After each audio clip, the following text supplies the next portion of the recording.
Welcome back to Nothing But Nets. I am joined by my co-host Jonathan, everything Brooklyn Nets. John, Nets drop a nail biter at home to Milwaukee in a game they really should have won.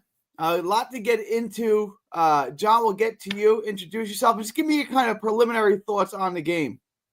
Right, Gary, it's always fun talking about basketball with you. To anybody who wants to talk fun basketball with me, you can find me on my Twitter at OS91413John. I do work on BKY Hoop Show, Breezy Podcast, Dylan's BK Network Pod, and Gary's Nothing But Nets because I'm everything BK Nets. Gary, this was a dogfight from the get-go. When both teams had to combine 7 points in the first 5 to 6 minutes, you just knew that this was going to be a scratch and claw type game, and it was. I mean, blood was made on the court. There was a lot of wounds. It was a dogfight through and through. But just like you said, ultimately Brooklyn Nets just couldn't make close shots in that clutch shots in that fourth quarter, and the Bucks just took advantage. And I mean, the Bucks bench was killer. I mean, they dropped 60 points to Brooklyn 17. That's a literal difference maker in the game. I mean, the Nets were up 12 points at one point, but when you can't stop their bench, that was obviously the reason what happened. But I mean, let's look at this. The big three today: Cam Johnson, Nick Claxton, and Dennis Schroeder. I mean, Dennis Schroeder, you cannot say enough about this guy. You call this guy conductor, call this guy the lucky man that found the golden ticket at Willy Wonka's Candy Emporium. This guy's just been playing on an insane level this season. I mean, 34 points tonight, a +6, 11 assists. I mean, what more can you ask from Dennis Schroeder? This guy has been the head of the snake, the linchpin, the guy that has just brought everybody together right now, and it's been magical. But at the end of the day, if you can get value from him right now, you should, because this guy is not going to be playing as high as he's playing right now.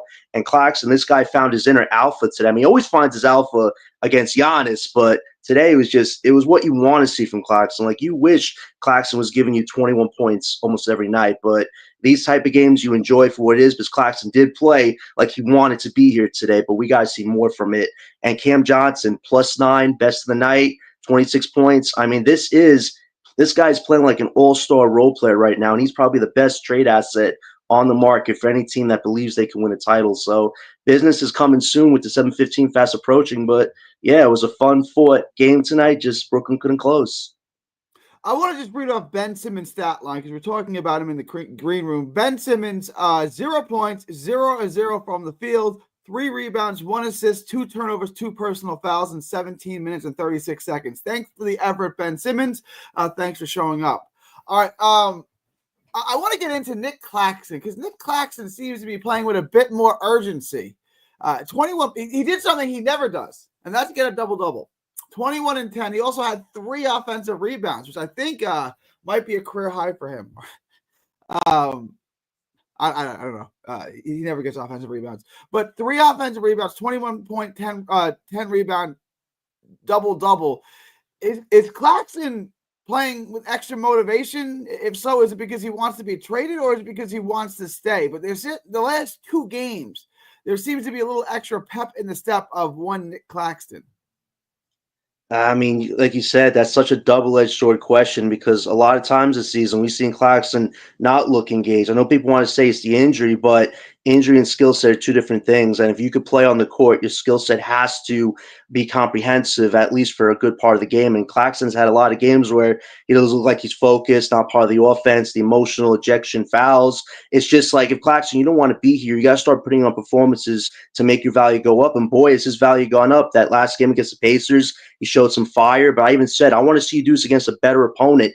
And the Bucks, what the record was at the beginning, they're playing like a team that needs to win because they have to win. They can't lose this season. So for Claxton to show the effort tonight, the alpha attitude, I mean, dunking at the rim, going against Lopez, going against Giannis, playing defense, going to the rim to get the foul, to get the ball, to bounce it up and get the ball in the hoop. Like, Claxton showed you killer instinct today, but you want to see this more. You don't just want this to be a one-off Claxton 21-pointer, and then for 10 games he doesn't do anything. Like, if Claxton wants to be here, show us this the next 4 or 5 games, and I bet you a lot of people will be changing the tempo about Claxton. But just like you said, he is also a valuable trade asset. Like, we signed him to a contract, but there's no telling if Claxton will be a future piece of our future, especially when he's not around a traditional center. He's a good defensive guy, but if he's giving performances like that, the conversation definitely changes. But we got to see more from Claxton before I could say he wants to really be here.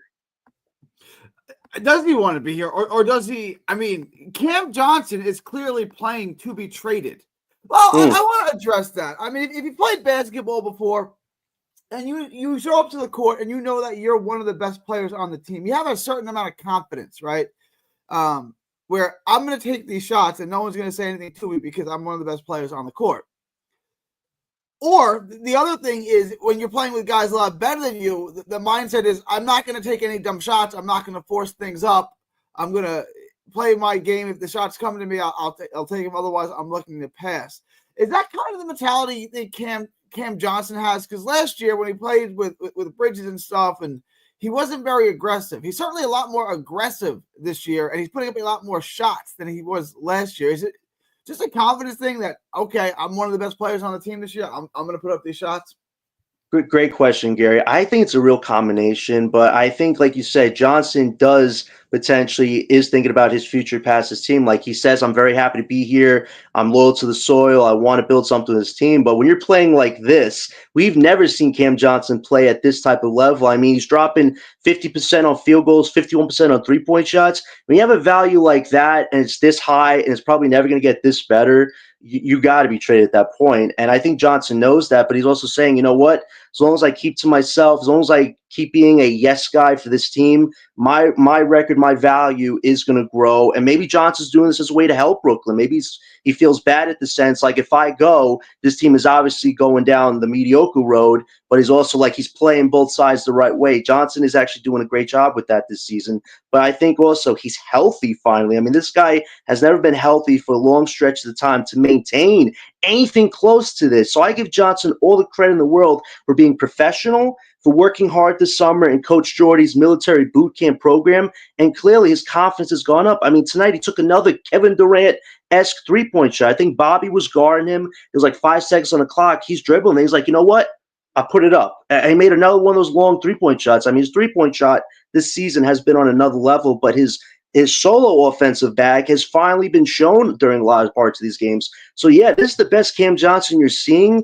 But if I'm Sean Marks right now, I'm looking at teams right now that need three-point shooting. And if he does not trade Johnson, that's a huge failure because you can actually get back some decent assets right now. Johnson can maintain this all the way to the deadline or, after the 7-15, which is only a week away, mind you. It is. We are quickly approaching the December 15th date, which is just right around the corner now. Rodgers throws for 339 yards in a Jets loss. Both my Jets and the Nets should be tanking right now. I want to get into the Nets tank because the Jets lost, so their tank is still in place, and the Nets tank is also still in the mix. If the Nets won, if the Nets would have pulled out that game when they were up by 10 late in the third quarter, I thought they were going to win. I thought they were going to win this thing all the way until about the final 2 minutes. I thought they were going to win this game. If they won, I was about to call the tank off because you're beating good teams now. You're in the mix. I was going to personally call this off. But thank you to Keon Johnson, who put up an ill-advised three. First off, Keon MVP can hit the corner three, but he's not a good three-point shooter. What he is a superb athlete. He stepped back and set himself for that three. Why not? There's plenty of time left. There's like 30-something seconds left. Why not just attack the hole, get an easy two, and maybe draw the foul? Why settle for a corner three when you're not a real good three-point shooter? Why do that if you're Keon Johnson? I mean, it's a great question, but I'd also give Keon Johnson a shout-out. I thought his minutes were good today. He was starting today, and I saw him get that inbounds pass away from Giannis, which was like he was like, listen, Giannis is like a jungle gym. Keon was like hanging off of that, and the way he stole that ball, that was pretty good. He also made a few threes. So I give Keon Johnson credit for just trying to grow his role and be the player, be basically a floater for this team. You need me in a certain role, I'll do it for you. But I guess in this case, you didn't want him to float that three and miss the way he did. But at the end of the day, it just goes back to Brooklyn not being able to make these decisions because they're not a championship team. They're not a playoff team. Yes, they might be a playing team if they actually, screw the whole rebuild up and want to keep going this hunky-dory type style. But this is why you trade the vets and you go to a guy like Keon, who's probably going to make a lot more of these ill-advised threes if he's here past, the deadline, which he probably will be. So I'm not upset at that because this is what Brooklyn's future is going to be. Looking at that Keon Johnson missed three,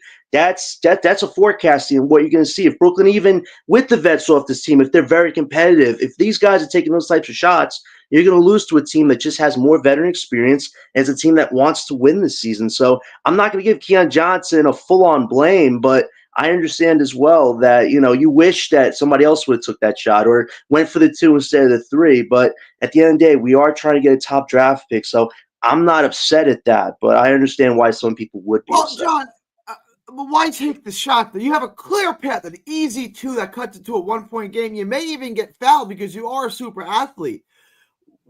Why settle for that?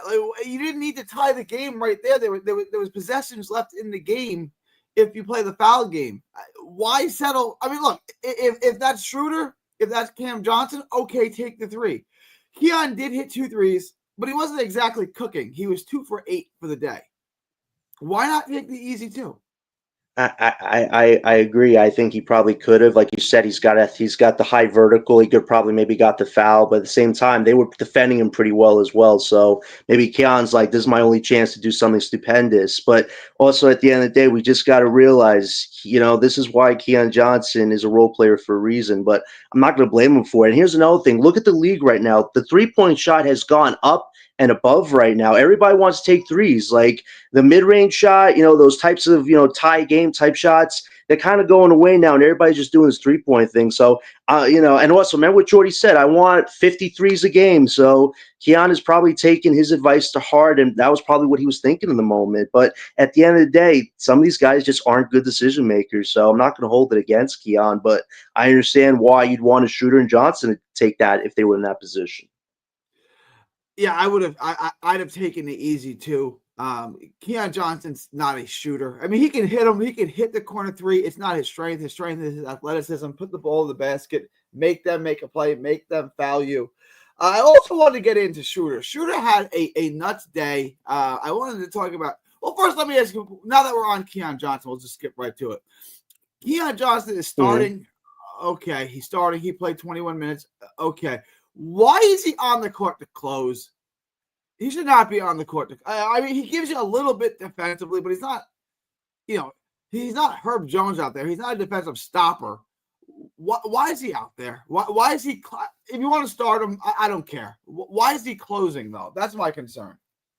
Because Coach Jordy believes him. I mean, Jordy has a no excuses mentality. If you're out there, it's because he wants you out there. This is Coach Jordy making these types of decisions. Let's also remember Clowney, who should be coming back very soon. He's probably going to be back Friday. He probably could have been in that position instead of Keon, but they didn't want to rush him back. He's just coming back from injury, so they didn't have him play. I don't think he played at all this time of game. So you went with Keon because what he does give you is scrappy defense. You look at the Tyrese Martins and the Dariq Whiteheads defensively; they're nowhere near where Keon is due to the vertical. So you want to know the main reason why he's playing? It's because of the scrappy defense, and Keon has had some moments of defense. Offensively, yeah, he's a horrible player, but you know what? He also made a few threes. So Keon is a mixed bag type role player, and Jordy believes him. So he wanted him to play this game because he liked what he saw from him, and it's as clear as that. So I hope that answered your question there. I want to get into first. Let's get into the veterans. Dorian Finney-Smith, 3 for 5 from 3. Cam Johnson, 4 for 8 from 3. Dennis Schroeder, 4 for 7 from 3. And Shake Milton, 2 for 4 for 3. So those are your veterans. 3 for 5, 4 for 8, 4 for 7, 2 for 4 from 3. All shooting the ball exceptionally well from 3. And this was my concern before we get into the trades and all that. This was my concern going into the season, is that this is a half-ass tank. If your veterans are playing at that level and they're shooting the ball well, you're going to be in a lot of games. What are your thoughts on that? What do you do? I mean, you're not going to sit these guys. Jordy's going to play to win the game. These guys are still on the team. Do you want to start resting them, or what do you want to do if you're a captain tank, right? Like, what are you trying to do here? Because your veterans are keeping you in games. My biggest question is, why did Doe play at all today? I know he's got the best plus and minus of the team at 18. His 3-point shots over 40. So defensively, he's very sound. I know most NBA scouts say that his trade value is only second picks right now. but he's also a championship piece on more in the defensive end that a team could really covet. So I'm surprised he's playing right now. When he was out for a week and a half, I'm like, they're going to trade this guy. He doesn't have an injury. His ankle's fine. Yeah, it might have been a little in the beginning when he had the injury, but this guy's not injured. He's in good shape. And you thought, hey, listen, maybe Marks is talking people's going to pull a move for Doe. Instead, the guy's not playing. It's just like, wow, the 7-15 can't come any sooner because Doe should probably been out the door a month ago. His stats are good right now, but his trade value is at second picks right now. I understand Marks wants to now get up to maybe a first for team, but at one point, you got to seal a deal before February 6th because Dorian Finney-Smith is not going to pick up his option with us next year. He's probably going to hit free agency. So get something back for him, or you're going to look like a fool, Sean Marks. And at the end of the day, with Cam Johnson as well, this guy's playing exceptional. He's playing a star role player. He's the best trade asset probably on the market. Look at a team like the Magic and OKC, two teams who are both playing to win, who have three-point shooting issues. Either one of them can give a decent little haul of assets for Johnson right now, and I hope Marks doesn't miss the boat on both of those teams. And then Dennis Schroeder, his value is not going to get any better than this. He's 31 years old, playing exceptionally well. If you keep him for mentorship and the young guys, I understand, but this guy also wants one last big contract. And the way he's playing, he might try to do something like we did with the Lakers, where he wasn't happy with the money that they were offering him. And that can't happen. So try to get something back for Dennis Schroeder. And like you said, this can't be a half-ass tank. Sean Marks finally has control of his own picks. Listen, the vets have done exceptionally well. You're actually probably going to get back a collective for them that was better than anybody probably thought you could get for them, and that should be the goal right now. We've already had the good vibes to compete. It's time to do business now. I wanted to get into the veterans. We're talking about Schroeder, 13 of 19 from the field, 4 for 7 from 3, 34 points, a +6, 11 assists. I've always said veterans like this, guys who've been around, guys who know what they're capable of, don't really up their value, right? The league knows what they're worth. Is Dennis Schroeder upping his value? I mean, is he showing us levels that he can lead an offense? I mean, is he if he wasn't worth a first round pick a month ago, is he now? Because I mean, he is running an offense. He's leading an offense. He's their go-to guy, and the Nets are competitive in these games. I mean, what are your thoughts on what Schroeder is doing for his value these last couple of weeks?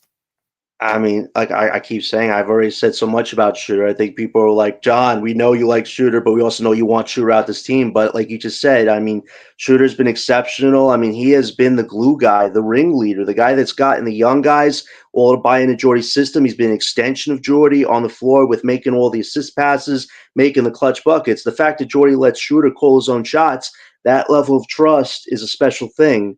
But at the same time, you look at other teams right now. Let's look at the Nuggets right now. They got Russell Westbrook. Nikola had an MVP game the other night, and they lost to the Wizards. A friend of mine actually came up with a trade idea where you could actually maybe send Schroeder to their team for 2 of their contracts and maybe a first-round pick. Let's be honest, Dennis Schroeder is probably a way better offensive upgrade than a Russell Westbrook right now. Like, I get they're both guard-type players, and Russell has a bit more weight on his bones, but Schroeder, if you have him on that team, you probably could win that game against the Wizards, not lose the element the way they did. So I definitely think his value's gone up. I don't know if you can get a first for Dennis Schroeder right now. Maybe there's a team that has a very late first pick for him that they're not going to use, that they don't feel is valuable. Maybe they could put it on the table for Dennis. But you'd be lucky to get 4 to 5 second-round draft picks for Schroeder and maybe a young prospect the team isn't using. So there is some negotiating power with Dennis Schroeder right now. I know some teams want to just get him on the cheap, but look what this guy does. He's a veteran leader. He keeps players together, and he's a piece to a championship, whether that's a backup or a third string at worst. And I don't think this guy's a third string if he's going to another team right now. He's probably a good backup and a starter if you got to rest guys. This guy's value is very good right now. So I think Sean Marks would be super foolish to keep Dennis on his team to be a mentor when he could get you back something right now. I want to address Harlem in the chat. What up, Harlem? Stop crying. You sound like BK, bunch of crybabies. I wasn't crying, Harlem. I'm just asking if you can trade Shooter for more than he was worth a couple of weeks ago. Yeah, I'm not gonna address that, Gary, because we're actually giving facts right now on the future of this team. We actually know what a rebuild is. We watch college basketball. We understand the value of draft picks. We don't come on here and say, oh, we're crying and whining about this. No, because we actually know what's going on here. If they would have won tonight, yes, it improves the value of Bucks pick, but every win you get ruins the value of the big pick we have, which is our own pick. And I understand compete vibes. Jordy's done a phenomenal job with that. He's a great coach for when we want to win one day. That time is not right now. The idea is to take these vets, turn them into some good assets, and get yourself a top 3 prospect. If we miss out on that boat, we're actually setting our rebuild backwards. And then we're going to put ourselves in a point where we have to make another move for an aging veteran star that probably gets us nowhere. We actually have a chance to do things right. But Sean Marks needs to wake up in order for that to happen. We'll get into the trades in just a bit. The other thing I wanted to address was Cam Johnson. I'm sorry. Cam Johnson played phenomenally up until the final 2 minutes where he had a brutal turnover. He put up an ill-advised 3. He picked up a personal foul. When Cam Johnson is a shooter. I think he's very little else. When he puts the ball on the floor, he looks like a baby giraffe learning how to ice skate. Like it's hard to watch. When he tries to dribble, he almost always loses it. When he tries to create his own shot in the paint, he never goes in. Am I being too hard on Cam Johnson? Does he offer you anything more than a 3-point shot? Because I really don't see it. Gary, can I be honest? I would give you an MVP award because your hate of Cam Johnson has turned this guy into a superstar role player. So shout out to you, Gary. I hope he plays well. I don't want him to suck. I want him to play well like Schroeder's playing well.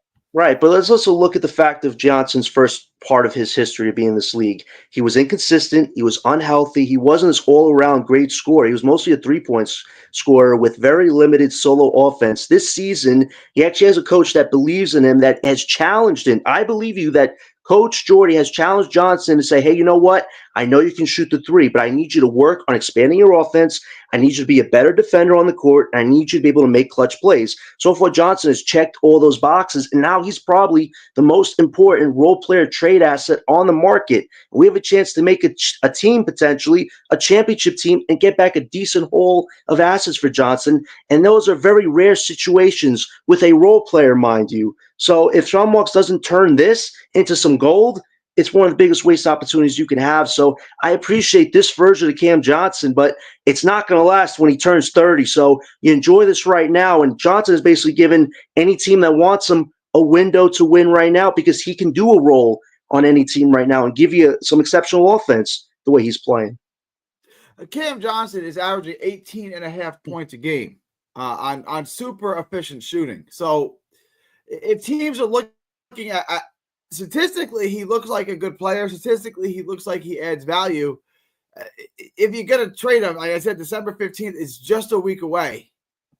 How much longer do you think he's here? Do you think he's gone on or around December 15th? Do you think like he's going to be gone pretty quickly? What do you think, Jonathan?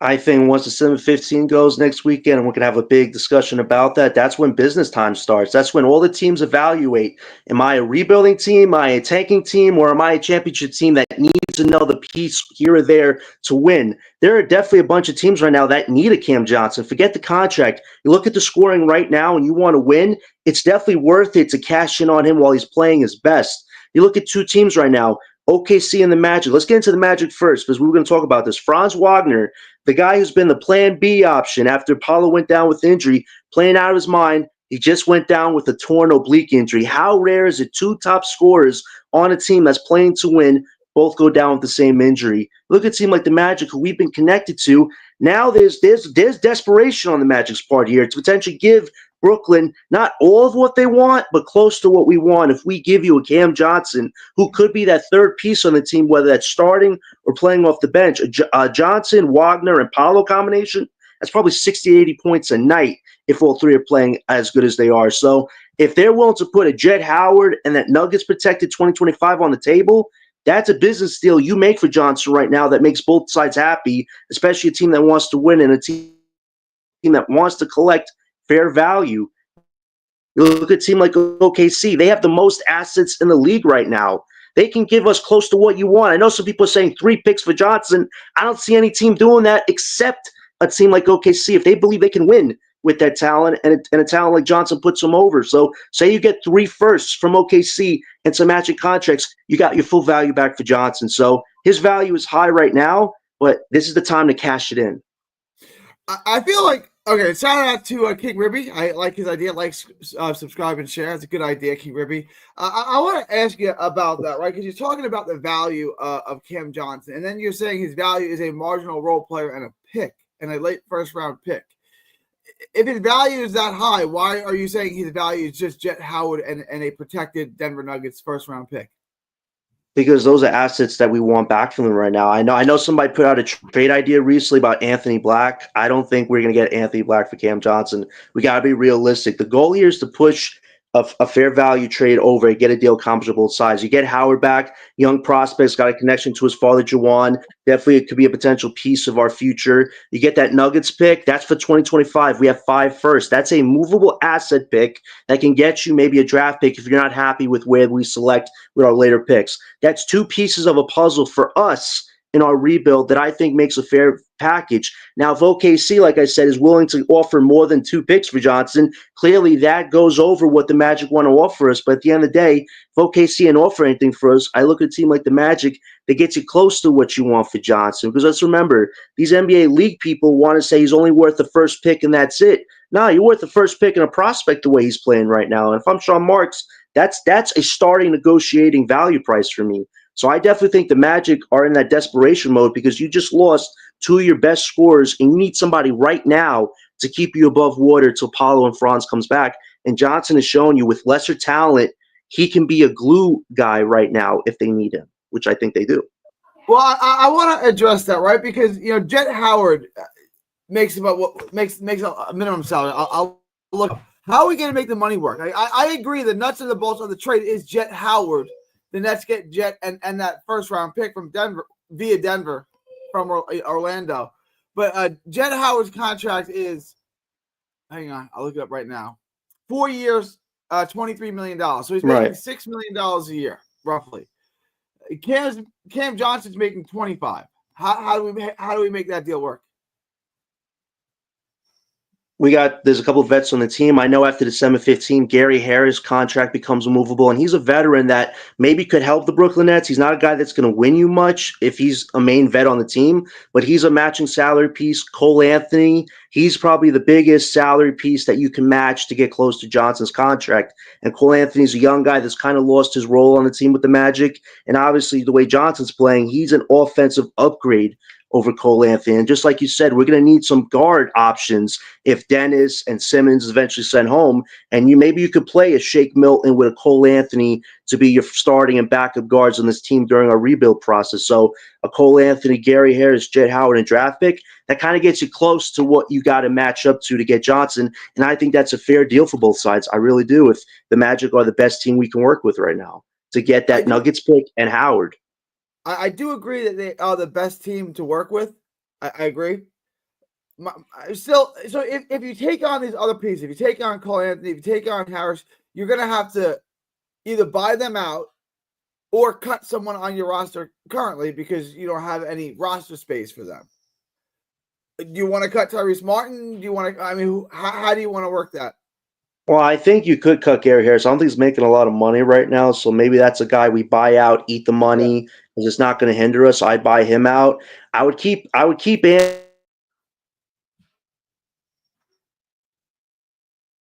so that could work for us potentially. So yeah, I would cut Harris if we get him. Keep Cole Anthony, let him and Shake Milton be the lead guards on this rebuild because, like you said, you're going to need replacements. Temporary replacements while you get the main guys either in the draft or free agency. So I think that works for both sides. So I would definitely be open to doing that deal unless a team has a better offer than the Magic. And I think the only 2 teams that can give Brooklyn close to what they want is OKC and the Magic. I mean, Lakers are an honorable mention, but they're so stingy with their picks. So I would, unless they want to put 2 picks on the table for Johnson, I don't think we do business with them concerning Johnson. Maybe another vet, but not Johnson. So, yeah, those are the 2 main guys in the market for Johnson that makes sense for us right now if we want to get a decent haul of assets. The next question I want to ask, Shake Milton has been playing okay. I think he's upped his value. He's played fairly well in the role he's been given with the Nets. Does he have any value? Can we trade him for a second rounder or something like that? Does Shake Milton have any value to a playoff team? as a depth piece? Can we get Gary, why do anything you want to from get him? rid of Shake Milton? We're in the shake and bake era. I mean, see those guys' threes tonight? I mean, the way it looks like it's not going to go in, but it does. I mean, Milton's been the energizer bunny of this team. So why would you trade him? No, I understand, Gary. Listen, I think you could go either way with Milton. I think his value right now, you could attach him to a Johnson, a Doe, or a Dennis trade deal because he's another scoring piece that maybe could help a team that needs a third string piece like a Milton. Because I don't think he's going to be a reliable backup for a lot of teams unless he has to be. But you could attach him to a Johnson, Dennis, or Doe to make salaries work. You could keep him as well because if you trade him by himself, you're probably going to get maybe 1 or 2 second picks back for him. I think you could actually keep him, let him grow his value. Maybe you keep him on as a piece. Let's remember, we have to also sign some players next year just to use the cap space. And Milton could be maybe a light piece for us, so we don't have to give a lot to. So I'm open to keeping Milton if we have to, but if you could attach him to one of these vets to enhance the deal, you can do that as well. So I think Milton's value is really good for us right now because it gives us different directions on how to capitalize his value. Two other things I wanted to address. First, Ben Simmons played 18 minutes today. Day'Ron Sharpe played 11. I'm not saying Sharpe had an exceptional game, but again, Ben Simmons' stat line, 0 points, 0 for 0 from the floor, 3 rebounds, no blocks, 2 turnovers, 2 personal fouls. He's a complete waste out there. Why is he getting minutes over Day'Ron Sharpe? Day'Ron Sharpe may or may not have a future on this team. I want him to have a future on this team. Obviously, Ben has no future on this team. Why is Ben getting more minutes than Day'Ron Sharpe? Wait, Ben Simmons played today? Yeah, he was doing his best to hide, but Ben Simmons played today. That's quite something. 18 minutes, no points, 3 rebounds, 2 turnovers, 2 personal fouls. Why is he getting minutes ahead of Day'Ron Sharpe, who only played 11 minutes? Nah, listen, it's unfortunate that we're still stuck with the Ben Simmons of it all. I feel like if his value is going to keep being this, which is not showing up, and he's only showing up once every 10 games, you probably just send him home, let him collect his money, we collect cap space, and that's it. Because, like you said, now that Clowney's coming back, Day'Ron's coming back, and Simmons is playing off the bench, one guy is now going to have to play lesser minutes between Day'Ron, Clowney, and Simmons. And between you and me, Gary, we both say play Clowney and Day'Ron. They're younger, they're healthier, and they have better timelines and futures than Ben Simmons does. I mean, Simmons played today, and he gave you nothing. He didn't give you a single thing. He couldn't even go to the rim because he's still haunted of the fact that Giannis hit him in the side and caused him to have surgery again. Like, Ben Simmons just gives you no assertiveness on the court, especially in a game where they needed him to do something, and he didn't. And we lost by little. And if Simmons would have given you maybe 10 points, we probably could have pulled off another upset. But this is what Simmons does. He's fine passing the ball, but he barely gives you any type of oomph when you especially need it. So why is he not any higher than this? You send him home, let him collect his money because this guy wants his money. He's not going to put the team ahead of his own financial security. So if we're forced to do it, send him home, play Day'Ron and Clowney, and that'll be the end of Ben Simmons after this because it's getting very unnecessary to have him on this team when he's just wasting minutes, taking a spot away from a Tyrese Martin, a Dariq Whitehead, or in this case, potentially Day'Ron or Clowney. That needs to end because that's not how you rebuild effectively, especially with a guy whose value has gone down the river so damn much.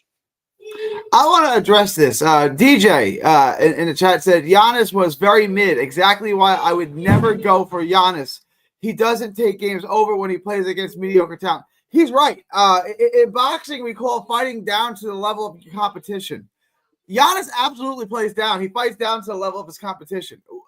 You know, they had Dorian Finney-Smith on him. He's got 30 pounds and 4 inches on Dorian Finney-Smith. Why not just take over and dominate the game like he used to back in the day and put up 40, right? Dame did almost nothing today. Dame got a couple assists, but offensively, he was like not involved in the game. Why is Giannis not taking this game over if he is, what he's supposed to be? Listen, Gary, DJ, I know you guys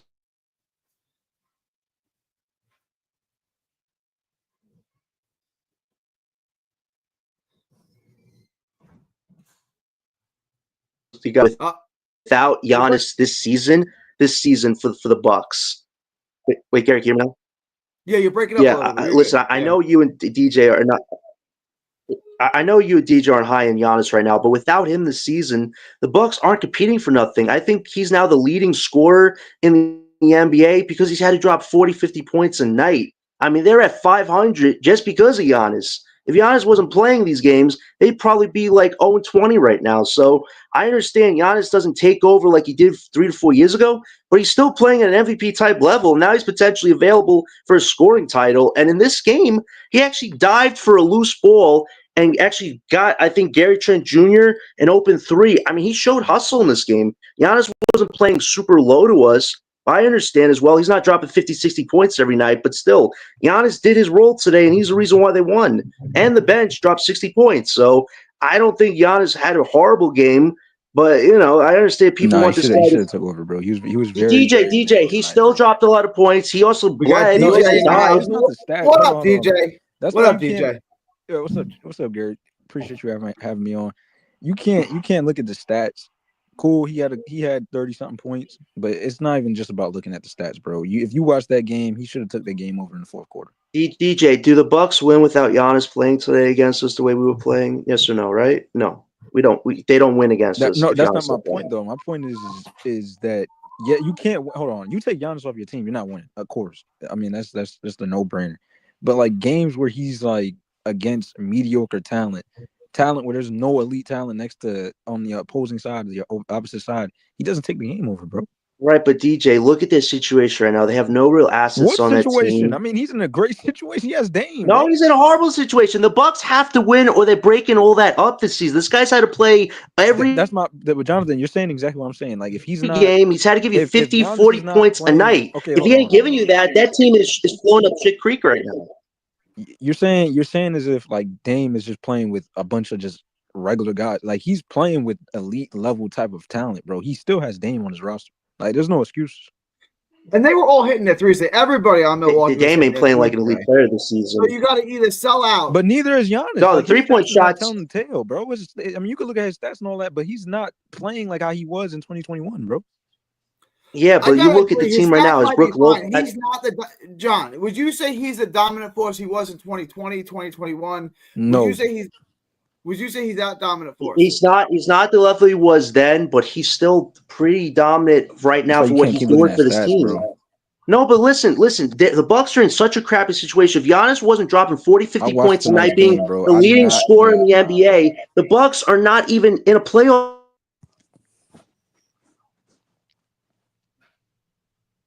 Oh, he broke up. John's breaking up. Taking over again. So I understand he's not playing at a superstar MVP level, but he's playing like Superman this season for a team that has to win. They That's can't lose not. But this John, season. that's my So point though. I'm You okay can't. with what Giannis has given this team because it's more. That's another thing too. It's basically like how Jokic is right now. Jokic is playing. He got elite talent on his roster, but nobody it's like everybody is taking the whole season off and just waiting for the playoffs. Like it's just so boring to watch right now. Like nobody is playing elite level type of. Yeah, but That's why the Nets are winning. Nobody's playing elite right, level right. I type But of agree. game. I DJ, agree. in Giannis' situation, if Giannis wasn't giving you any type of level close to this, the Bucks are just losing a lot of games. But Jonathan, Like when if I'm watching with my own, I'm not even just regardless of this game. I can go to plenty of other games that Giannis played against, bro. Against like Toronto Raptors, the Detroit Pistons. I'm watching superstars literally take nights off, and they're just waiting for the playoffs to start, bro. They don't care. no, They're not playing well, like yeah, they but care. there are some teams who have way better talent than the Bucks do that can do that. The Bucks can't afford. The Like Detroit Giannis can't take Pistons. a Hold night on, hold on, hold off. on. If you look at their whole season, their calendar, the season for this season, their games, they've been playing against bottom feeding teams, bro. What competition have they played against so far? What? Well, DJ, if you check the Bucks schedule, Their schedule should be February to their April, schedule it is gets easy. Hold pretty on, hold on. gnarly for the They should Bucks. be The on a schedule gets winning pretty. streak, if anything. Hold on, The Jonathan. schedule They gets should be pretty on a bad. winning streak right now, bro. Like they should be on a real winning, like how the Cavs did. The Cavs didn't have an easier schedule beginning of the season. They didn't have an easier schedule.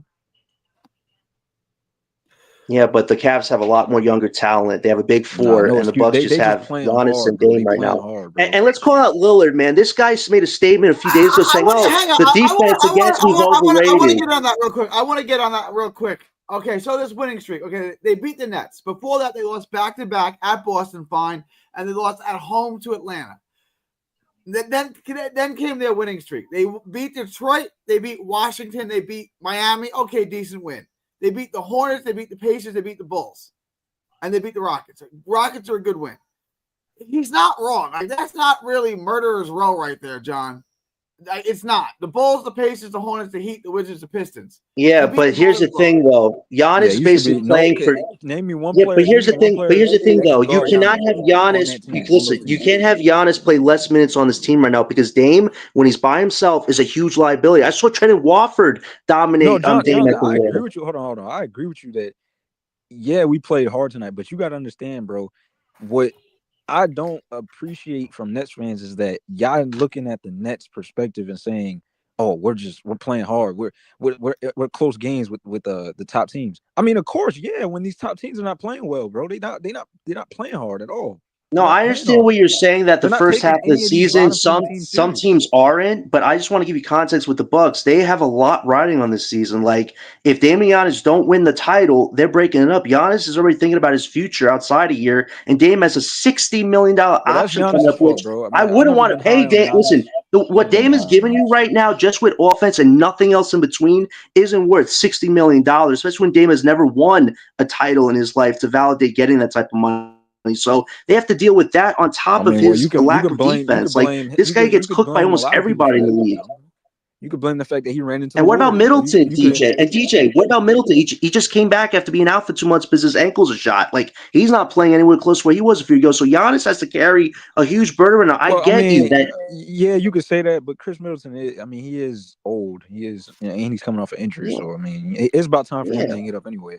And Lopez too. Listen, Lopez is Yeah, giving you some Lopez is good old as 3-point dirt. scoring, but he is a snail on defense right now. So Giannis is still playing some solid defense for what he gives you. But I understand, but he also has I'm to not maintain giving. himself I just don't too. want to give. I just don't want to give these top team. Like I just don't want to give full credit to the Nets for winning games sometimes or like being in close games because it's like, bro, these top teams, bro, they looking pitiful. It's only about a couple that's actually looking like real contenders.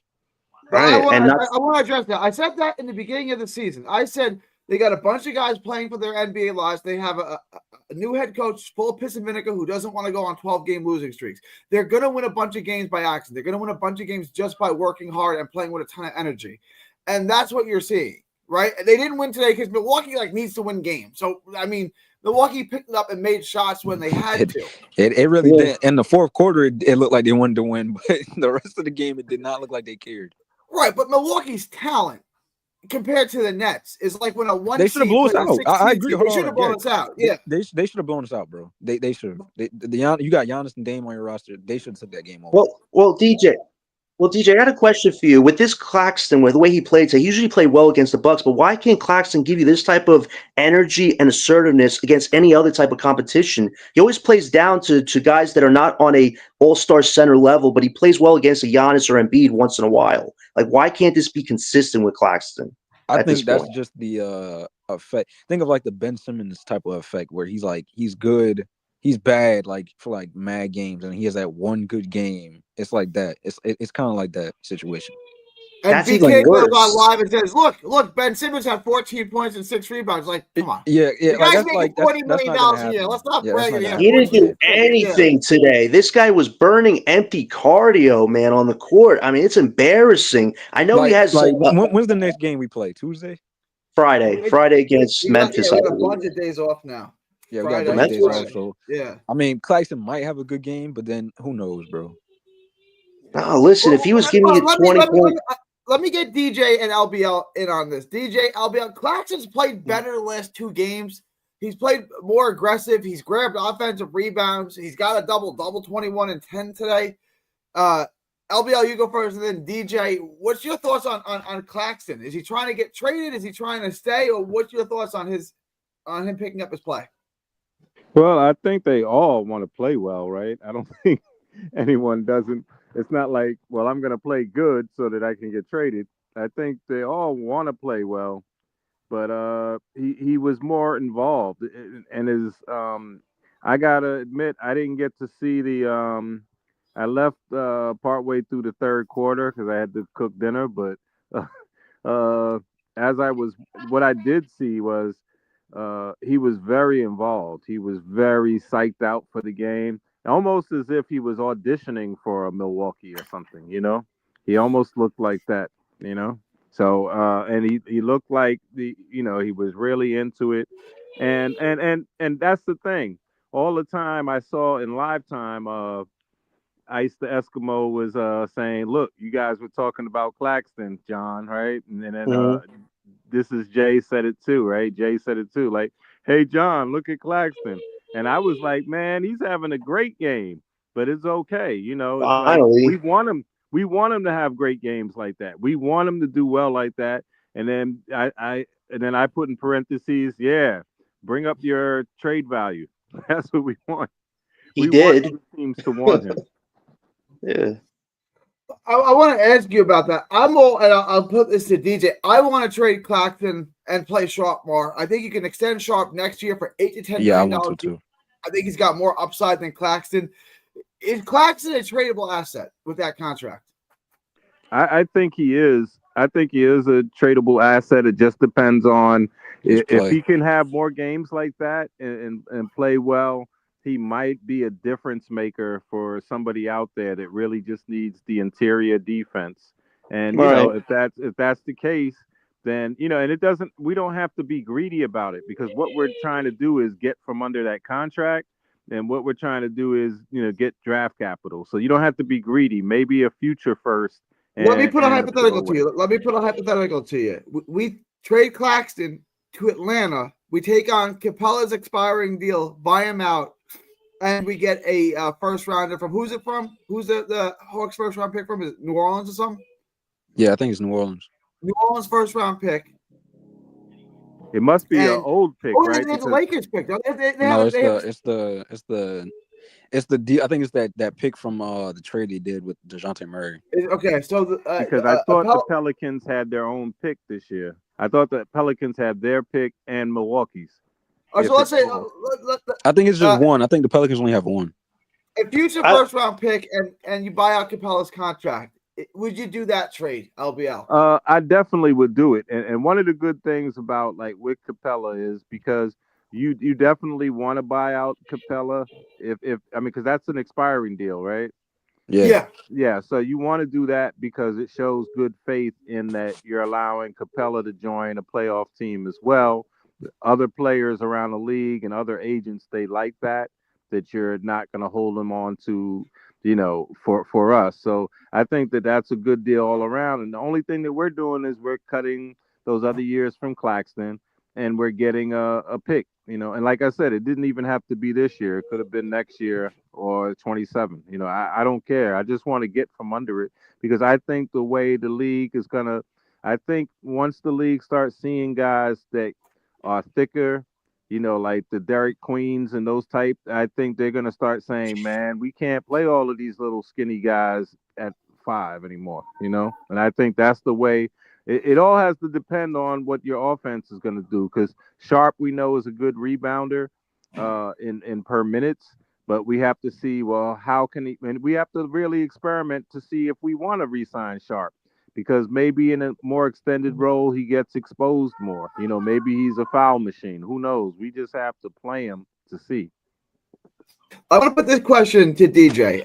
When people sign, when we signed, I'm sorry, when we signed Claxton in the offseason, everyone was excited. Everyone liked the deal. It was basically 4 years for $100 million. A month and a half into the season, everybody wants to trade him. What's soured on Claxton? Why is the temperature on Claxton changed for net fans? I think it's because of his bad play. That's number one. He's been really bad this season. I mean, it's still early. What is it? It's only December, so. And then I think the other thing is he really hasn't shown anything else outside of just blocking shots, rebounds, yeah, being a lob threat.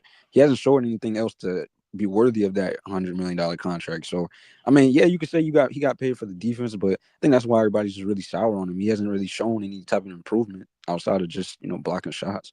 right. And here's another thing. He's only taken 2 mid-range shots and made 1 3. Like we expected this season so far, he'd be up to like maybe 8 or 10, 5 or Yeah, 6 I 3-point attempts. expected like That's at like that's least not even 10. a lot. That's not even a lot. And he took a 3 today against the Bucks. It looked really good. It looked like almost going to go in, but then it's like he stays away from it. Like this should have been the season where Claxton is up to 20 points a game to at least show us that he can grow his role, and he's just kind of done his role. And just like you guys keep saying, he's got defensive value. He's a great shot blocker, and he's a good rebounder. You take those two pieces, put him on a different team, that team probably has a shot of winning a lot of games on defense. But what's the But he's difference? not going to win you defense right now because we're not winning anything right now. John, what's the difference between Claxton and Dan Gafford? A lot of money. I would say Gafford has more of an interior bully ball game than Claxton does. Yeah, Gafford is more physical. He's way more physical. But that's what I'm trying to say. I don't think that Claxton is better than him. Yeah, physical. And I thought that, and I'm not even talking about just the run last year that Dallas made. Even when he was on Washington, I said, man, this guy is Gafford's always been a good under the radar. Yeah, and I believe he came off the bench in college. It'd be nice if he was behind another big man. I believe. Maybe he was he with Ayton at. It'd be nice if. No, I don't remember. I don't remember him. I forgot what college he went to, but I think he was not a starter.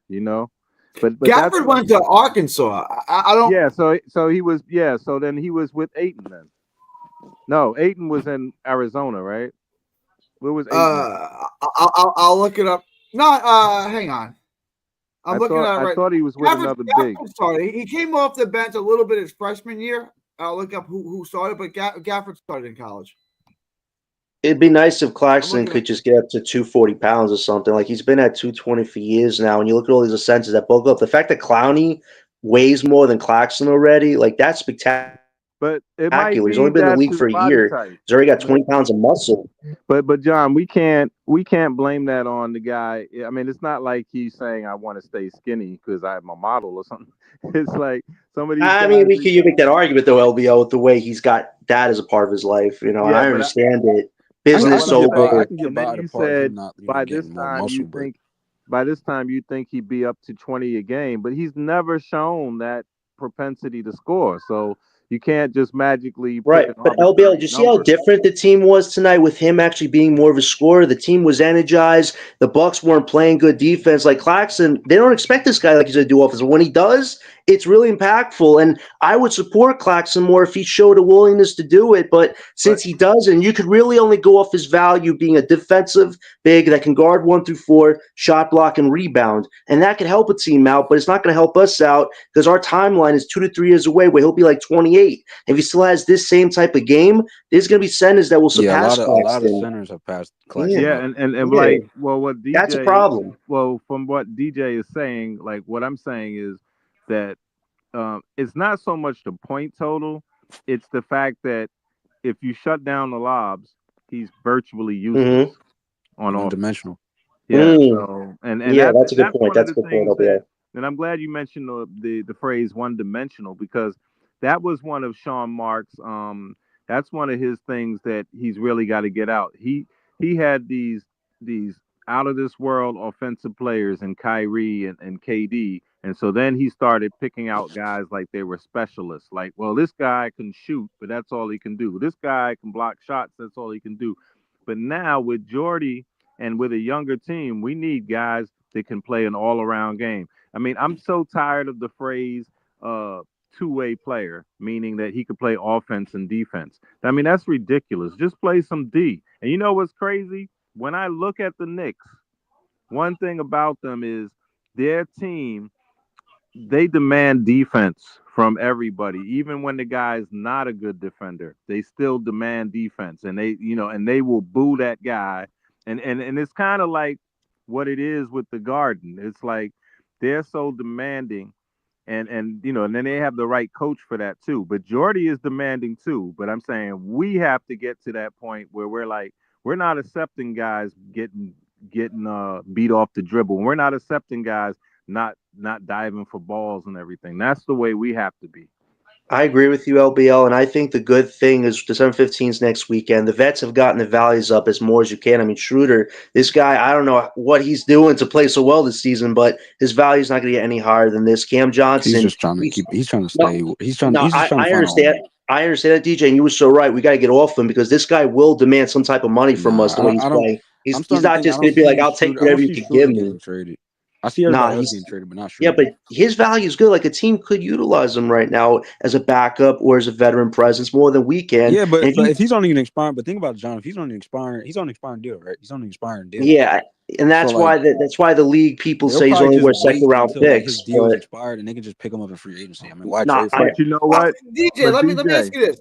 Let me Yeah. ask you this, DJ. He's averaging nearly 20 points a game. He's averaging like 19 points a game on fairly efficient shooting as the Nets' number one option with Cam Thomas out. Like he's showing that he can carry an offense. Is it worth a contender to give up 2 second-round picks for Schroeder? Like, I mean, No, because it's like it's not worth it because then why do that when he's on an expiring deal when you can just wait for him in free agency? No, for it's this worth year, it. I need I another think. bench piece. Well, this Well, year. that can Okay, let hold me on. name the team. I'll say this. yeah, name the teams, I can agree LBL. with you That's interesting. if it's like a desperate contender, like a contender that really needs a backup point guard, maybe. But I just don't Denver. see that because I see like it's so guard heavy right Denver, now, bro. right? Like, a lot of these Denver. contenders are guard heavy right now. DJ, don't Yeah, you but think the Nuggets Denver. would welcome Schroeder as an upgrade over No, because they're Westbrook? guard heavy too. They already got Russ, Jamal Murray, Braun. I mean, No, what but Not guard that are you this trying would, to get? are you not paying that this would attention to what's happen, but how going about out the there? Knicks? How about Well, the Knicks? Do they really need a point guard, a backup point? They backup point Miles. guard? They got Miles McBride. But he's starting now, isn't he? Is he? I think so. Like they saw McBride Magic could use him hard. over Cole Anthony. But Cole Anthony isn't like it's well, you got Jalen Suggs. I mean, it's so guard heavy. I think. I don't know. Well, I don't know why he always. Denver. I don't know why Jonathan always says the Magic because the Magic are guard heavy, bro. Because the Wagner brothers have a connection with Schroeder. Schroeder would be a good veteran No, that's presence. not. He would I'm help not him. saying that, John. I'm saying like regardless of the connection, like you have Anthony Black. You got. I mean, if you bring Schroeder over to the Magic, that's just cutting into Anthony Black's development. You know. Well, let me tell you why. Let me tell you why I say Denver, because they're pretty much playing Westbrook like a shooting guard. So Westbrook will still get his time, but the problem is Actually, it's Jamal Murray that's the playing. problem is Jamal Murray is not consistent. He's always out of shape every year. I think one of those guys just did a whole thing on what's wrong with Denver, and they say everybody is having career years except for Jamal Murray. He's regressed, and part of it is because he's like Embiid. Yeah, Jokic is the only one balling on the team. He's always out of shape, and then that leads to him getting hurt. So if they really want to have a deep run, Denver, they need a reliable point guard. And that's what I'm saying. Like they play Russ as a combo guard and as a shooting guard. So I mean he comes in and gives them energy. But they would be willing, I think they would be willing to give us a couple of seconds or a future first, just even for this half a season of Schroeder, because Schroeder could be the difference in them going to the conference finals. Right. And you talk about contracts we could take. Wait, can I say one thing, DJ? Is that great where he can get you to the conference finals? No, he's a the rest building of block the piece team towards him getting there. Yeah. Nah, with bro. the rest of the team. They got too many. They got way more problems than just like going to get Schroeder because you know they got what? way What's more his name problems. is playing great. Braun is playing great over there. But that's my point though. They're already guard heavy. So first of all, they got Jamal Murray, and then you got Russ playing the backup point guard. Then you got Braun, and you got that young kid that they drafted, Julian. So it's like, bro, who is that's Dennis the whole playing thing. over? But that's the whole thing. Strother isn't ready. He's struggling, and then he's a shooter. No, but I'm saying he's struggling, and then Jamal Murray is struggling. And yeah, their depth is horrible. Let's call it what it is. Like, when you lose to the tanking Wizards off a Nikola MVP type performance, your team needs something, and it's not Russell Westbrook right now. Struggling, but like, who is he playing over? What do you mean? You can play him with who is he playing over? He's not playing over Jamal Murray. He's not playing over Braun. He's not playing over Russ. One of the young guys that isn't working out right now. And let's remember, you talk about contracts we have to take back. He is not playing over Jamal Murray. Can I say one thing? He's going to play over Strother. Wait, LBL, can I? Here's another thing. You got to look at contracts that will be coming back to us in a Dennis deal. Dario Saric. Wait, LBL, Dario Saric and Zeke Naj. Those would be the. DJ, you talk about the contracts we have to take back. We would take back a few contracts to them. Zeke Naj, he's got like $8 million for 4 years. That's nothing. Dario Saric, I don't like anything that Denver has, bro. Like Dennis would have a spot on that team if we had to take back 1 or 2 of their contracts. Do they even have good picks? I just don't see anybody really trading for Schroeder, bro. I just don't see it. I see it. I think I that. see I it. mean, maybe. What about Philly? Here's another team, Philly. They got Kyle Lowry They're and guard Reggie heavy too, and they Jackson. don't need them. They're not doing You see anything what- right now on that Yeah. See team. what Harlem You just say put up Philly? there? All Philly has to do is just get healthy and play hard. Yeah, but they don't Schroeder need would Schroeder. help them. Schroeder's an energy piece. He could work with the young guys that are playing well on that team, like a Nah, Jared bro. McCain. He could find I'm good just shots for saying, Joel Jonathan. Embiid. Like, it's Yeah, not but a lot of DJ, contenders that really necessarily need I know, Schroeder. but we're only talking about It's just desperate they teams. need to Nuggets play were a hard, desperate bro. That's team we their talked problem. about, right? The Philly's another desperate team. They're now starting to But win Philly here doesn't and have a there. guard problem. But here's the thing, though: is Dennis Schroeder playing better than both Kyle Lowry and Reggie Jackson right now? Yes. But they don't even get burned anyway. They got Let me ask guards. you this. That's Philly my point, is though. worse than the Nets by about 4 games. They are terrible. They're 6 and 15. But that's They're not because of the terrible. guards. That's because they superstars is not healthy. How much is getting Dennis But Schroeder that's not good help either. a 6 and 15? How much is And getting Dennis that's my Schroeder point. help a 6 and 15 team? I don't They're think not it helps close, Philly right? at Like, all, it's but It not. don't help Philly. It don't help them. but I do think it helps Denver. I think Denver needs because this guy Nah, gets Denver just hurt. needs Jamal Murray and Michael Porter Jr. to step up. No, but you're saying that you're saying they need him to step up. He's not stepping up. That's what I'm saying. He's out of shape. He gets I mean, hurt. it's just like Jokic just said after that Wizards loss, bro. He just needs guys need to just play better.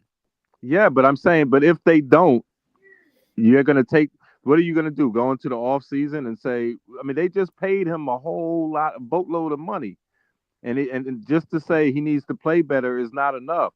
Like the player can say it, the teammate can say it, but what the I mean, have you team been has to watching do Denver, is bro? I address mean, it. Denver really has a problem with guys that's just like taking like since that championship, bro. Everybody's just taking nights off, bro. Like they don't Well, they're they playing like they lost their don't care. main pieces. When you Well, lost Bruce Brown and they Jeff Green, you lost some No, core that's not pieces no, there. Jonathan. No, that's no.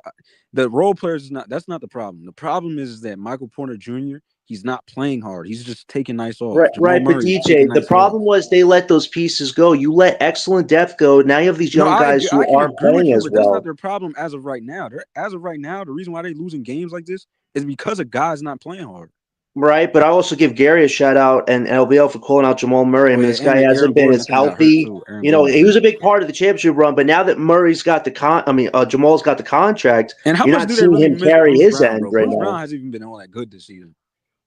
Yeah, but he was good during that run. He fit well in that system. And Him and Jeff Green, Nikola was pretty he's like exciting. 38, bro. I mean, nah. He was an You exceptional really piece, don't though. miss But them type of guys, bro. no, the Nuggets do. The Nuggets do. Daryl Strawberry and I those other guarantee you they don't guys, miss they're Bruce not Brown they're this not season. doing nothing on that Bruce team. Brown is not doing anything this season. Yeah, but the thing is, the Nuggets didn't do a good job of trying to maintain what got them success. You know, I understand they did it for a title, but this is what I just happens see when you Gary. go. I'll say This is this, bro. actually I just see. I don't see because you're not going to be able to trade everybody. So one of these dudes is going to be on the team still. So I think I think Cam Johnson might go. DFS might go. DFS is they definitely all going. gotta I think go. on December 15th, that's when he's probably going to get traded. Maybe. All I these think vets DFS is gotta going to be the go, first one. especially Who Schroeder. do I you mean, think Schroeder has? is just Who doing do too you But you well think can't for has trade the him. everybody lowest? though, John. Who, One of these let's Just dudes, the out of all vets, these just guys, the Gary. at least vets. one of them is going to be on the Hey team still. Gary, can we Both What's put up, agree. LBL? Let LBL get in. What's up, LBL? can we put them like out of the possible trade guys we have? Can we put them in value order, like who has the most value and who has the least value out of those vets? Oh, I Well, got right you. now, I would say CJ. Cam 1. Yeah, Cam Johnson 1. DFS Johnson. 2. Mhm. Claxton 3. Schroeder 4. And then I do want to input Bogdanovich in the mix too. Yeah. Are we going And to At start the with him? bottom, Can yeah, you at the name bottom right now because he hasn't can you played name yet. the value? Can you name the value? Like as far as for capital reasons. Well, I think for Cam, you can get a prospect and a late one, a conditional one. Mhm. I don't think the conditions are going to be like super All that stringent. great. Yeah. Yeah, I For get that. DFS, I would say you can get 2 2s, maybe more. For Schroeder contract is favorable. Like they're not taking on a contract really. They're not going to give up a pick for Schroeder though. You don't 4 or think you 5 get seconds. I don't see. The only reason why I don't see it is because like he's already been passed around the league so much. So it's like, what Yeah, but is it DJ, really you're worth talking giving up second a round first picks round though. pick? Like if you can't get a first form, I say, 4 to hold 5 on. seconds, I'm not saying. that's more than Hold what you could get up, for somebody like Dennis. hold up, Jonathan. What I'm saying is, Gary, I say a second round pick. Not just Okay. one I don't see second, anyone giving up a multiple. first for Dennis Schroeder. Well, you have Maybe to a take on a late first, contract. You maybe. take on a matching contract, so take on an expiring Yeah. contract, And I don't a see second round any pick. young players Okay. being traded for Schroeder. Okay. And then Bogdanovich, I don't know. Like Bogdanovich was just traded last He's year. gonna get bought out, I think. Yeah. Then buy him out. Then yeah. But And then- he and was then just what Well, got about- traded for let's value. see What him about the play other for these person? next 2 months. The Knicks Bogdanovich gave should be up playing value. soon. Jonathan, I Get him. guarantee you nobody is trading for Bogdan, bro. And He's what so about old. Claxton? Get me Lonzo for Oh, Bogdanovich I right now. forgot Give me a about They're not bad doing that, contract bro. for a bad contract. They're both expiring. You're Might as well not get something trading out of it. Lonzo for Bogdan. No, we're A both bad- tanking teams. They want cap space. We want cap space. I think that's a They're fair gonna want a deal because draft you're pick probably at not going least to out hit of Bogdanovich. that, bro. What about Claxton? I don't even know. Claxton's Claxton has to gonna- play better to up his trade value. I don't even know what his trade value is right now. Probably a You don't first and think some it's a first? seconds. First and some seconds. Right now, Probably I not mean, no. I don't think right now he's worth a first and a second. I think he has to up. He's got to up his trade value though. Me Well- too. I believe that too. Well, He's let's gotta look play at like problem, tonight. John. The problem is the contract. The problem is not that he's Yeah. a terrible player; it's that he's not playing up to a $25 million a year contract. I right? understand, but let's also look at a team. I'll keep bringing this team up until it doesn't happen. The Lakers, they need a defensive center next to Davis. They could give up John, you one can keep first bringing for it him up. The and Lakers maybe is some not matching interested in salaries. anything that's being said about that, bro. No, I understand they might go for a cheaper option, but say those cheaper options get bought by other people, then you're just left with Claxton. They might be I willing to mean, meet are us you? I halfway. mean, they 'cause don't have to. They don't have to make a move on Claxton. I mean, Yeah, can well, go get they someone want else. Walker Kessler, right? They want Walker Kessler. Vucevic, Vucevic No, too, but here's the Jakob thing. Poeltl. Listen, Walker Kessler's probably the best center you could get because he's very young. But Danny But Ainge wants it's three not firsts. only But Danny Ainge wants Walker three Kessler. firsts for him. You can get a first for Claxton, which is way cheaper than what you can get for Kessler. So there is value with the Lakers getting Claxton. Hold on. Well, so then It's who not are the just top? Walker Kessler. It's Well, other then centers who are too the that they're top? looking at. Who are the top centers on the market? Well, there's Walker Kessler. There's Robert Williams. There's DeAndre Ayton. There's Jakob Poeltl. Yeah, no, DeAndre's not All a right, top. He's DeAndre bottom right now. What do you mean Jonas bottom? He's playing Valanciunas. good. Yo, Ain's not DeAndre playing Ayton good right makes a lot now. of money. He's not playing good right now. I would take it for Ben What's Simmons. that Like, one center? if you want to trade Ben Simmons for him, I'll take him. But other than that, his value's not that good.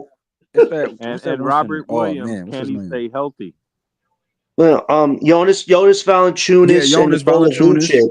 Those Yeah. are probably the two top cheap ones that everybody wants. Yeah, Jonas Valanciunas. Aren't Ayton and Robert Williams on the same team?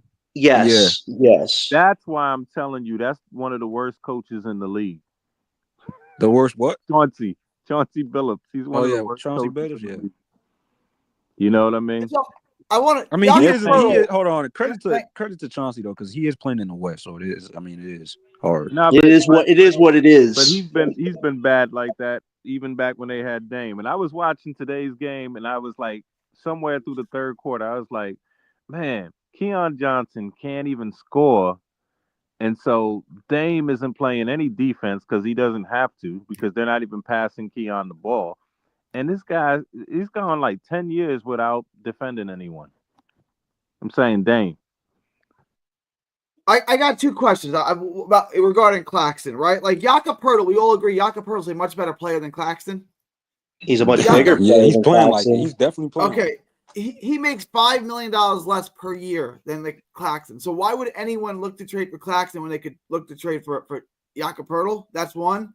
And two, Good BC point. puts it in the chat. Lakers top targets. Kessler one. Why would Kessler be on the trade block? I don't understand that. Like that's a guy you want to rebuild with. No, Danny Ainge is a foul merchant, Gary. You know this. This guy wants assets more than he wants young players right now. Even Lauri Markkinen, I don't expect to see that guy there when they compete for a title. You know, Lauri Markkinen.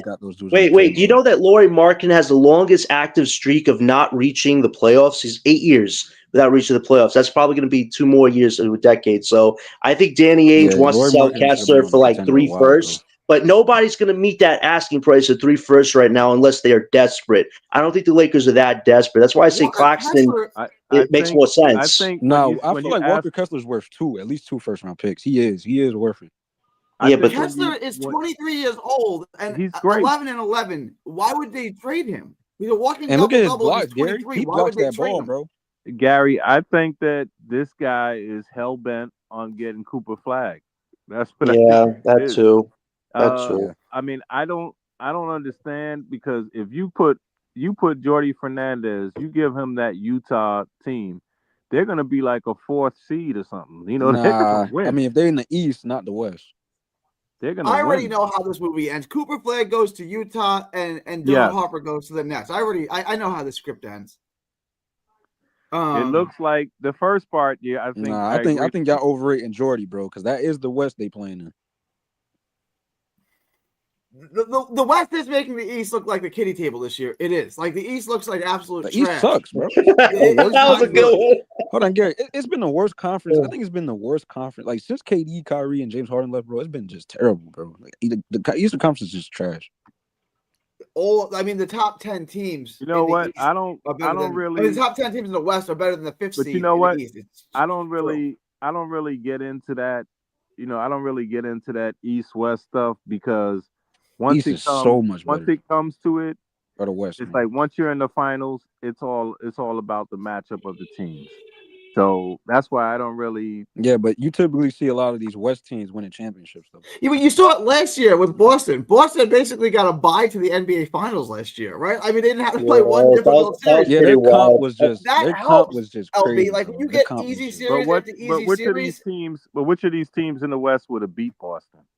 I don't know that any of them would have beat. I'd like OKC to beat Boston this year if it happened. I mean, a lot of the West. I mean, I even in don't I'm gonna say this because last year the playoffs, a lot of dudes weren't healthy. Wow. Yo, Gary, I'm watching the Nuggets and the Hawks. Hawks only have 48 points. The Nuggets got 78. Maybe the Hawks do need Claxton right now. I'm up for that deal. They need somebody. That is just awful. All the Nuggets got to do is just play hard, bro. That's Play crazy hard, that they would trade for. That's crazy that the Hawks would trade for Claxton after they just drafted that guy in the top 3.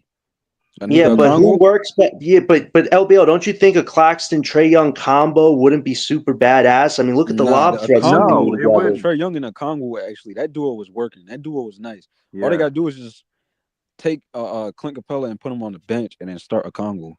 Yeah, they do have younger sensors, so maybe it's redundant to even consider Claxton. I mean, I think the three top teams. Get the keys to the start. The three top teams for Claxton right now are Lakers, Memphis, and Pelicans. What about the Pelicans? They just lost Ingram to a twisted ankle. What is their direction? Oh yeah, they want the center still. I think they're going to. I don't know if y'all heard the news. It was a news that broke out. Something. It was on Twitter. Something about the Pelicans GM is interested in re-signing Ingram to like $40 million. Say that again. The Pelicans. Why? He just got injured again. The Pelicans GM said something about signing him to $40 million. It was like a report that came out or something like that. Yeah, I don't know why they would say that. Why would? What? I mean, you're not. That's not going to help. It was like an insider. Okay. Pelicans are in a horrible mess. Would you do it? Yes. It depends on my team, but I wouldn't say no. Like, potentially, it depends on what I have. If I need. I'm calling it right now, but I think the Pelicans used to be. I think the Pelicans are going to re-sign Ingram, and they're going to trade Zion and just build around Ingram. Yeah, that's horrible. Ingram is not a centerpiece to build around. He's a third star when you have two stars. I'm not saying that's like working backwards. Yeah, but DJ, that's like working backwards and hope you get a Cooper, Ace, or Harper. I don't think the Pelicans are going to get any of those guys. Because Zion is not a one option either. Yeah, you're right, but Ingram's even worse. This guy gets injured. That's it. He's out for 20, 40 games. Your season dead in the water. Like it's just about time to move off of. Yeah, and Gary, this is why we were telling you Ingram ain't worth the investment. He's a good scorer when he wants to be, but this guy is like glass on the court too at the same time. He has not been healthy for most of his career, and now he might get $40 million just because the team has to keep him. They have to keep him now potentially. That's a mistake. Dennis Schroeder has all this value, but a guy like Brandon Ingram is no good. Wait, hold on, Gary. Who thinks that? Who thinks? Well, John thinks Dennis Schroeder's got all his value. I know you don't. Wait, what, Gary? What'd you say, Gary? You're frozen. Am I frozen? Wait, what did you say, Gary? Your screen froze. Yeah, your screen froze up for a second. I didn't hear what you said. Oh, all right. So you think Dennis Schroeder has all this value, and you think he's this great scorer, but Brandon Ingram, he's got 1,000 times better. You know what's better Brandon Ingram is than Dennis Schroeder?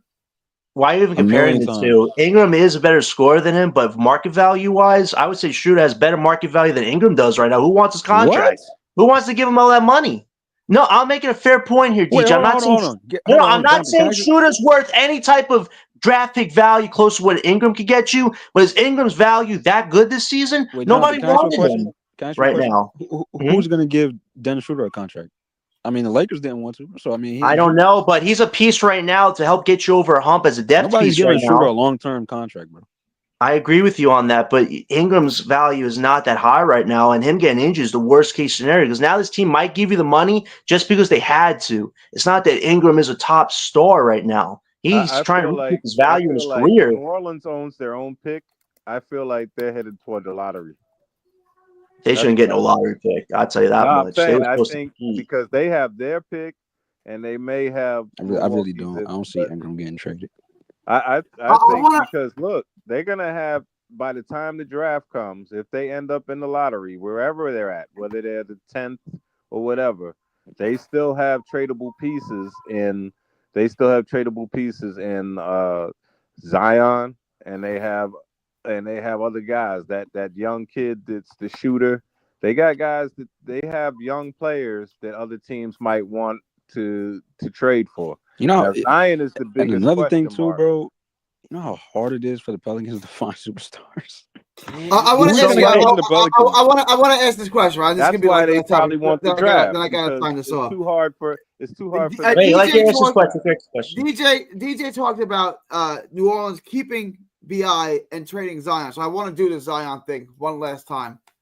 I think it's worth exploring a Zion Williamson trade. Like, let's see what it would cost in the offseason. He's still got 3 years left on his deal after this. If Zion Williamson was in this draft, he'd be the first player taken in the draft. Like, why not see what we would have to give up to get him? Would you guys be okay with that if DJ's right and they're going to build around Ingram and move Zion? I wouldn't. Me personally, if I'm the GM, I'm not exploring that deal only because I just don't trust Zion at all. I've lost all faith in Zion. He's just the. You can blame the city he's in. You can blame this and that, bro. I think it's just Zion, bro. He's just a guy you can't build around. He's just a guy that's just gonna just disappoint you every time you turn around, bro. If I don't have to give up this year's first round pick, if I can keep my first round pick, so you have Zion, you have Cam, and then you still have, let's say, Dylan Harper. Is it something worth? You would still say no, right? I'll still say no. I would look at that. I would say, okay, and I give you Claxton, and I give you next year's one, and I give you Milwaukee's one. What else do I have to put into this for you to take this? You would. I'm still saying no. I'm hesitant toward it too, Gary, because it's not the talent. Everybody knows it's not the talent at all. But it's you're potentially getting another Ben Simmons situation where you don't know whether the guy's going to be able to play half of his game. And then if that's the case, and you think about the the attractability, the newsworthiness, the league, all of the people, all of the vultures will love circling around us saying, "Oh, Zion's missing another game," and then it becomes a distraction to Jordy actually making his team good. You know what I mean? Sort of like let me just say this though, right? Ben's making $40 million this year. Zion makes $40 million a year. The cap goes up every year. Zion's contract is not that prohibitive. We're talking about Cam Thomas getting 35 for an extra $5 million a year. You could roll the dice on Zion, right? Like look what I'm circling. Hey, can I say one thing here, Gary? Go ahead. Gary, I understand you're trying to make all these points to us. I even entertain the Zion thing if they were willing to take on a Simmons in a worst case scenario. But now you talk about Claxton for Zion. They have a center that can play more because Claxton will play if he's healthy. With Zion, like why are we putting ourselves through the pain again? It's like masochist intent at that point. And here's another thing with what LBO said, it's a distraction. We don't need a Ben Simmons distraction right now. And I actually kind of hope they re-sign Brandon. No, wait. Can I say one thing, Gary? I'm talking about doing in the offseason. No, but Gary, so Ben I know, but contract is off the books. I know, but Gary, here's a good thing. Let them re-sign Ingram. Let them trade Zion to the Hornets to play with Ball. Let us utilize our cap space next year strategically because if Ingram is off, we're not going after Randall. We're not going after Butler. We don't have to take on any stars next summer. So that's probably the best case solution. Let Zion go somewhere else. Let Ingram stay with them if they have to. And we're fine. Like, why do we have to put ourselves through another Ben Simmons scenario? Because you can't tell when Zion is going to play ever, and his hamstrings are falling off like meat off the bone right now. Gary, I'm going to circle back and say this, and you'll probably like this. I trust Ingram more. So if you were saying Let's go Nah, after. he misses a lot of games too. But I trust him more Right. than Zion. Yeah, but he doesn't miss whole seasons. Like he doesn't miss Yeah, he don't 60 miss whole games, seasons, 80 but games, but he does And play, he is 60 games he an a does. year. official I think scorer. what's the most games he's played? Like 60 something. It wasn't a lot. We looked this up the other day. Let me pull it up real quick. And he is an official scorer. He is an official That 20. was a year ago, mind you. The most games he played, believe me, was a year ago, which was the highest he played in like 5 or 6 years. You know I what think it was like Ingram is like? 70. He's like the less talented KD. When he's healthy, he's a third option. When he doesn't play, your team is screwed. That's not worth The last $200 million couple of years, or even 150 mil right now. the, If you're being honest. the last 3 years, so take away the 2 COVID years, he played 55, 44, 55, 45, and 64. It's not a ton of games.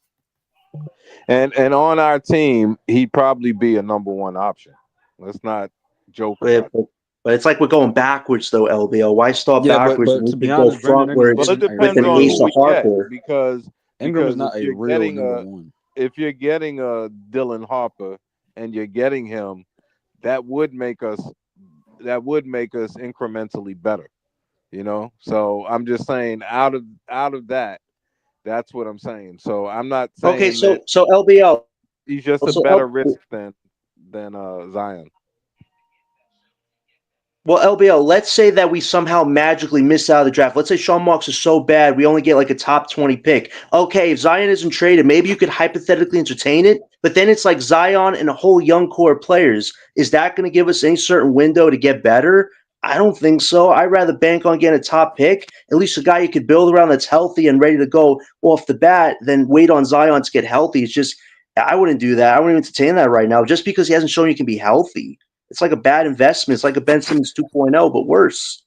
Like, we don't need that anymore. Like, getting off of Ben is what's going to reset our future because he's hindering the future right now. You saw it today with him not even doing anything on the court.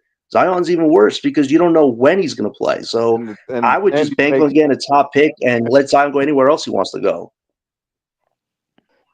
more money. That's the biggest problem with Zion Zion. just don't care about basketball. Imagine if Zion was in the That's the position problem. of Day'Ron Sharp, where he hadn't signed yet, or if he was in the position of Cam Thomas, Mm-hmm. people would be falling over to get this guy, even though he wasn't healthy. It's the fact that you're locked into that deal. You know, that's the thing. I'm Right. gonna be honest. I'm gonna just call it how I see it, bro. Zion should even be in the NBA, bro. His talent is great, but it's Wow. just he just doesn't care about basketball, bro. He just doesn't. DJ's not DJ. You're not wrong. He obviously is not concerned about basketball, but his talent is so unique that he's. Yeah, You know it's what I'm unique. saying? If you put his So talent is in Ben like Simmons. if you put his talent into like He's a unique player that too. actually wants to be out there on the court, bro, yeah, for sure. Ben Zion has done it. Zion has been a superstar in this league. Ben never really has been, and Ben doesn't offer you anything. If you put Zion Williamson out on the court right now today, he can go for 40. Nah, Gary, let's be honest. We haven't seen Zion be a superstar since Duke before he got to the NBA. We haven't I seen don't him agree. be a I don't superstar agree. yet. He was a superstar. Wait, hold on. How many Okay, he games? had that Hold one on. playing game. Wait, he Season. had the one playing game against the Lakers. Yes, he was a superstar one night, but not in It's not 4 one years. night. Like you look Nah, at his you need stats. to His go stats check are his stats, phenomenal. man. He did Nah, average Zion. like 26. It was one season where he did look like he was about to be like in that His second superstar. year in the league, yeah. And he Second pulled his year, but hamstring. what is that telling me? Is that superstar? I'd rather give me a LeBron James as 4 or 5 years, and then I could say maybe you're a superstar. But So that's y'all not a lot of don't. criteria to go off of 1 year So and Gary, one playing you game. said Ben Simmons. So you never thought that Ben was a superstar when he was in Philly. I never thought he was a superstar. I thought he was a good player. I thought he was You a thought he was a secondary star player. level, like star. Yeah. Yeah, all-star. Yeah.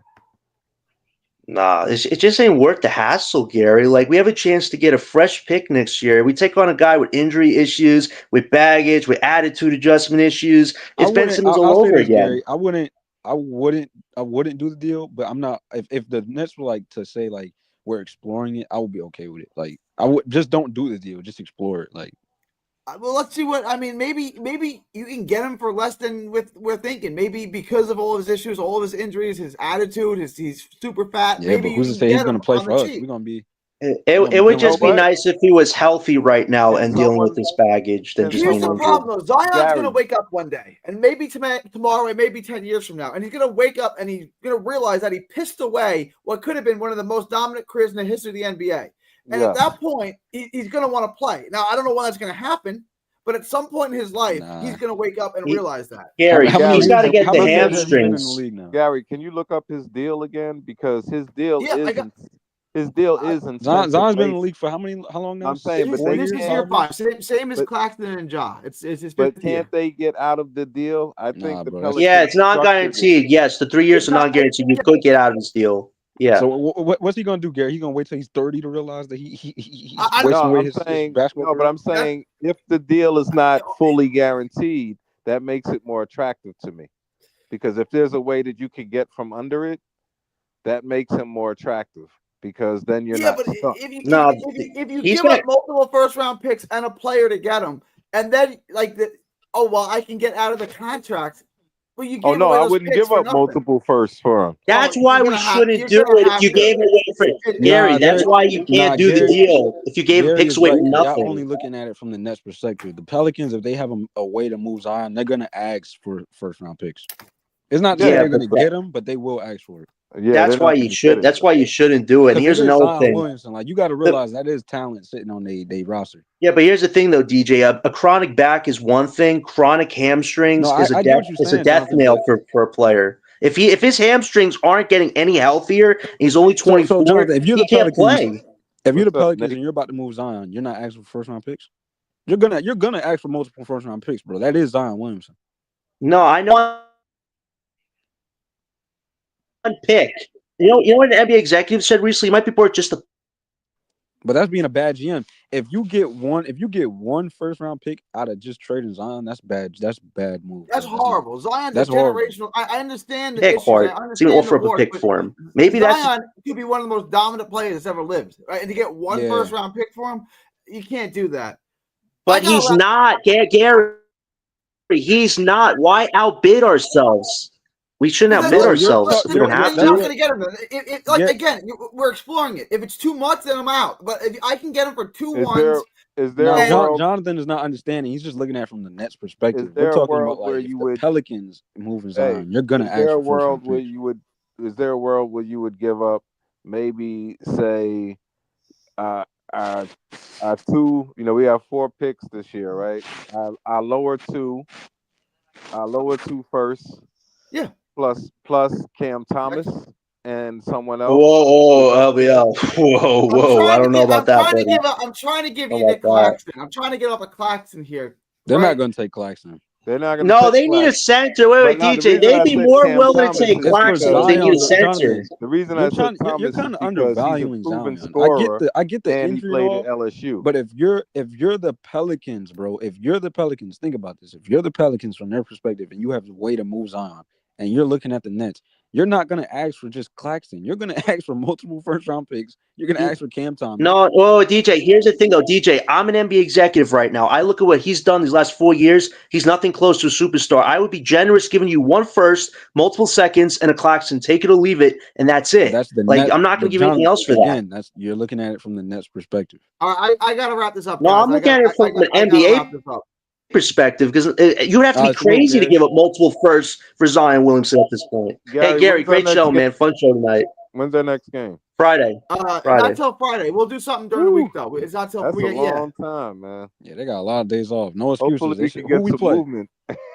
Take Memphis. Yeah, the Memphis again because of because of Got the Memphis again. playing tournament.